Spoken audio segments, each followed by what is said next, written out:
Salut à tous et bienvenue sur HTN6Jet. Aujourd'hui les amis, nous nous retrouvons pour une petite vidéo où je vous montre comment j'entretiens mon jet ski après une sortie en mer, car vous avez été hyper nombreux à me le demander en message privé. Donc soyons clairs dès le début, ce n'est pas un tuto, ce n'est pas un conseil, c'est vraiment ma méthode à moi. Je vous incite pas, je vous recommande pas, je vous montre tout simplement comment moi je réalise l'entretien. C'est vraiment subjectif. Donc en premier lieu, j'utilise du stop sel.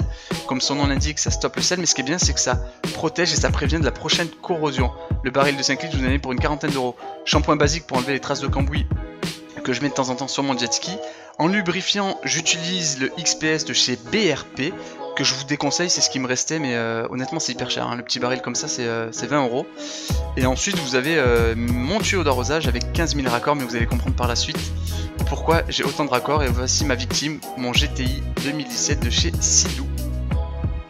Première étape, visser son raccord sur sa machine, ce qui va vous permettre de brancher votre tuyau d'arrosage et ainsi nettoyer votre turbine et par la même occasion votre hélice. Dans le récipient, je mets mon stop sel, donc mon baril de 5 litres, grosso modo, ça me fait à peu près 30 nettoyages en moyenne. Pensez à allumer votre machine, sinon vous risquez de l'abîmer, c'est hyper important.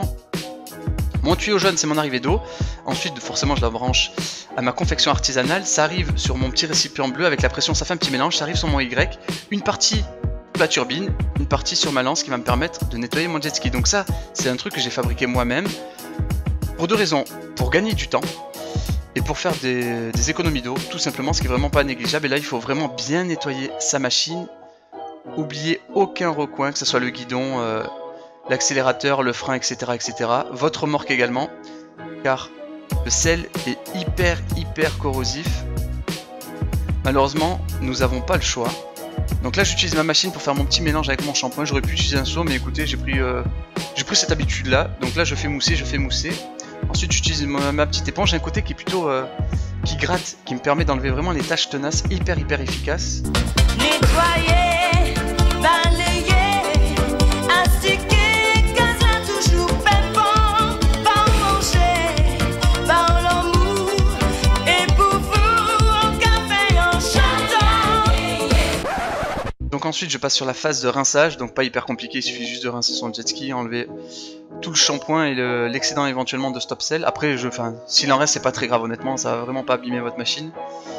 Par contre, chose hyper importante, c'est bien nettoyer son coffre. Moi, c'est mon cas, j'ai souvent du matos avec moi, des sacs, et j'ai tendance à ramener du sable dans mon coffre, donc ça me permet d'enlever vraiment tout l'excédent.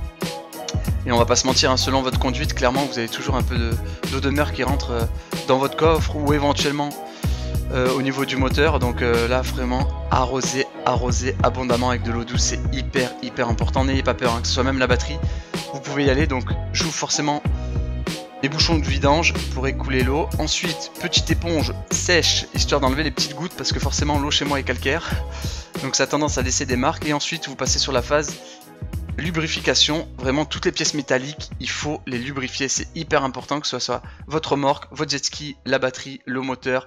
Pensez avec de la graisse grasse à faire le guidon, le frein, l'accélérateur, et puis voilà.